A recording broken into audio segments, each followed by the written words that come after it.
Bonjour à toutes et tous et bienvenue dans cette vidéo qui introduit la séance d'exercice sur les cycles frigorifiques. Alors le premier outil dont vous allez avoir besoin pour cette séance d'exercice sur les cycles frigo, c'est le diagramme pH, avec le P en ordonnée et le H en abscisse, comme pour les autres cycles, avec le ln de pH, parfois appelé ln, parce que cet axe des ordonnées est souvent une échelle logarithmique. On va avoir à nouveau une cloche de saturation sur ce diagramme qui ressemble à quelque chose comme ceci ici. Et on va démarrer en fait dans cette cloche de saturation au point 1 qui se trouve souvent sur la partie droite de la cloche ou un peu à droite parce qu'on va se retrouver à un état de vapeur saturée sèche ou de vapeur surchauffée. Pourquoi?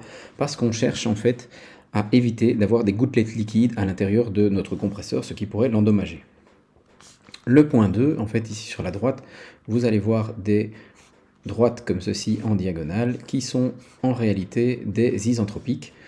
Et ce point 2, eh bien, on va venir suivre une isentropique pour le trouver d'abord grâce au point 2S, et puis après on viendra suivre, ici je vais faire une droite comme ceci, on viendra se retrouver sur la même isobarre pour trouver le point 2, qui est sur la même isobarre entre 2 et 3, parce que donc on a entre 1 et 2 on passe par le compresseur, et puis entre 2 et 3 on va venir, maintenant qu'on est à haute température et à haute pression, échanger de la chaleur avec la source chaude dans un échangeur de chaleur, et donc dans un système ouvert comme le cycle frigorifique, cette transformation va se passer de manière isobarre. Ensuite de 3 à 4, on va venir détendre en fait notre fluide à l'intérieur d'une vanne, et cette détente va se faire de manière isenthalpique, et on va venir croiser donc notre isenthalpique qui descend de 3 avec notre isobar qui vient de 1, car de 4 à 1, on a à nouveau un échangeur de chaleur, et donc à nouveau une transformation qui est isobar. C'est pour ça qu'en fait on n'utilise pas le TS, mais le ln de pH, parce qu'en fait on va se retrouver avec un dessin dans lequel on a ici 1, 2, 3 transformations qui sont parallèles aux axes P et H, parce qu'on a deux isobars, une de 2 à 3, une de 4 à 1, et on a aussi une isenthalpique de 3 à 4. J'ai à nouveau ici une seule équation dont je dois m'inquiéter pour résoudre l'entièreté de mon système, c'est Wm égale delta H moins Q. Pourquoi? Parce que quand je vais être de 2 à 3 et de 4 à 1 dans une situation où j'ai un échangeur de chaleur, eh bien j'ai une isobar et une transformation qui va se faire sans travail moteur, et donc j'ai ici Q égale delta H. J'ai entre 1 et 2 un compresseur que je vais venir isoler parfaitement, et donc Q sera égal à 0, et il me reste à Wm égale delta H. Et la dernière transformation de 3 à 4, si j'ai pas de travail moteur récupéré, que j'isole bien en fait ma vanne de détente, et donc que j'ai pas de perte de chaleur, Wm va être égal à 0, Q va être égal à 0, et donc de 3 à 4, j'ai delta H qui est égal à 0. Alors, comment je résous ces exercices? Eh bien, typiquement, on va par exemple démarrer du point 1 en fonction forcément des données que j'ai. Eh bien, si on me dit que le point 1 est à l'état de liquide saturé, je sais du coup, l'état de vapeur saturée sèche, je sais que X est égal à 1. Je peux aller les lire dans mes tables d'état saturé. Et si X est plus grand entre guillemets que 1, mais donc il est indéfini parce que je suis en vapeur surchauffée, là je n'ai pas de table, et donc je vais devoir faire une lecture graphique. Comment je fais une lecture graphique de mes données? Si par exemple j'ai mon point 1 qui est ici, eh bien je vais déjà pouvoir suivre les lignes vertes pour trouver son entropie, ça c'est des isentropiques. Je peux, si vous vous souvenez du cours, aussi trouver la température. Comment? Eh bien la température, il faut se souvenir à quoi ressemble une isotherme. Et une isotherme, sous la cloche, une isotherme, une isobar, ce sont des droites horizontales, elles sont confondues. À gauche de la cloche, dans les liquides, je me souviens de l'hypothèse d'incompressibilité, et donc en fait, je peux ici, pour la partie liquide, dire que ma pression influence peu mes grandeurs, et donc mon isotherme à ce moment-là deviendra une droite verticale, ou presque verticale. Ici, je vais essayer de la représenter vraiment verticale. Hop, et puis, si vous vous souvenez, on avait dit, tiens, les isothermes, le petit moyen mémotechnique, c'est une forme de dinosaure. Le dinosaure, c'est le type diplodocus, c'est-à-dire un dinosaure avec un grand cou, avec un dos tout plat, et avec une queue, ici, pour terminer mon isotherme.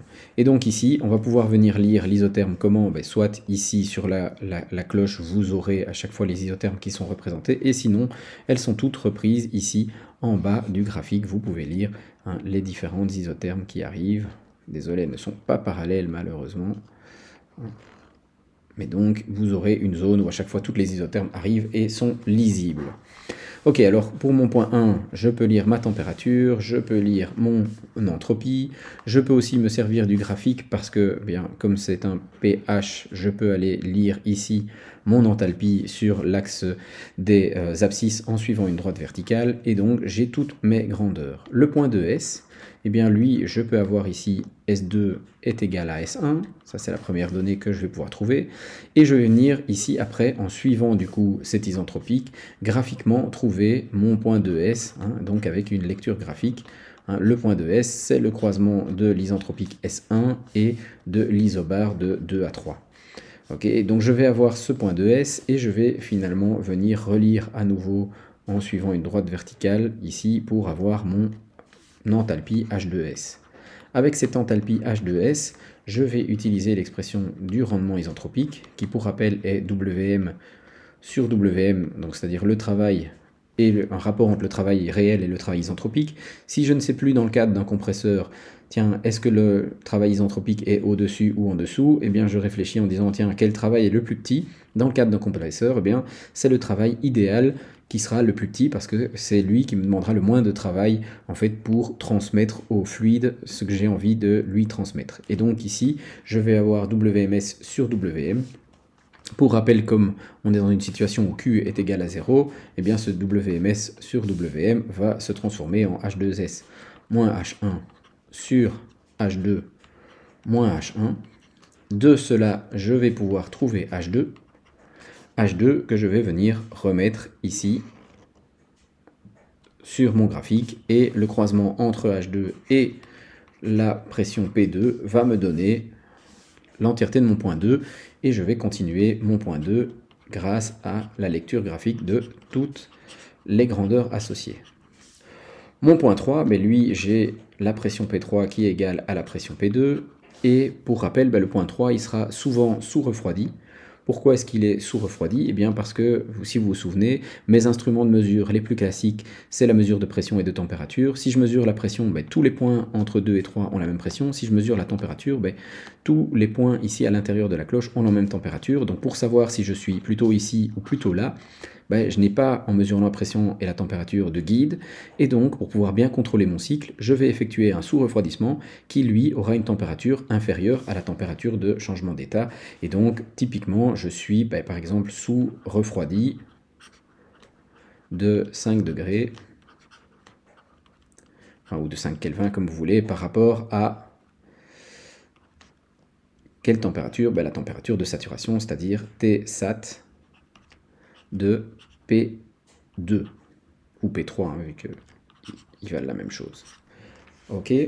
Alors, comment je trouve mon point 4? Je sais que H4 égale H3 et P4 égale P1. Avec ceci, comme je sais ici quelle est ma pression, je connais aussi ma température à laquelle je suis, vu que ici le point 4 est toujours sous la cloche, et donc ma température c'est Tsat de P1. Et je vais pouvoir aller lire H seconde à ce Tsat et H' à ce Tsat. Et je vais ici, du coup, trouver, grâce à cela, je sais que H4 c'est égal à X4 fois H seconde plus 1 moins X4 fois H'. Et bien cela va me donner X4. Et avec X4, je vais trouver tout le reste. Je me rends compte que j'ai oublié de vous dire comment je trouvais H3. Alors H3 ici, je pourrais essayer de faire une lecture graphique, sauf que si je suis sous-refroidi, ici il n'y a rien dans les liquides sous-refroidis. En fait, si je fais l'hypothèse que mes isothermes sont vraiment des droites verticales, en fait, le point 3 ici est le point qui est sur la cloche en liquide saturé, c'est-à-dire que ici, si je me retrouve par exemple au point 3 saturé, je vais pouvoir aller lire H' de T3. Ok, donc je vais tricher, je sais que je ne suis pas à la même pression, mais je me moque du fait de ne pas être à la même pression, et je vais pouvoir les lire H' de T3, S' de T3, etc. hein, comme si j'étais en liquide saturé. C'est une hypothèse qui est légèrement fausse, mais qui est très acceptable hein, pour pouvoir calculer mon point 3 de manière correcte. Ok, mais donc maintenant, ici, vu que vous avez tous vos H, vous pouvez recalculer le COP dont on avait déjà parlé tout à l'heure, en sachant que le COP, si par exemple c'est le COP frigo que vous voulez, hein, ça va être H1 moins H4.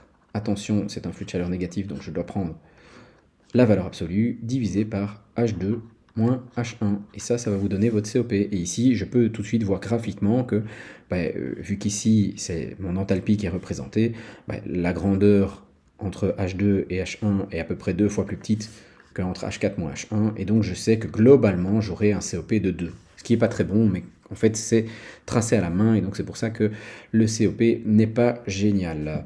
Et donc ici, vous pouvez justement toujours essayer de bien tracer dans vos diagrammes les valeurs, parce que ça vous donnera aussi visuellement une indication de la réponse finale à trouver. Voilà, j'espère que cette petite introduction vous aidera à réaliser la séance d'exercice. Bon travail à vous!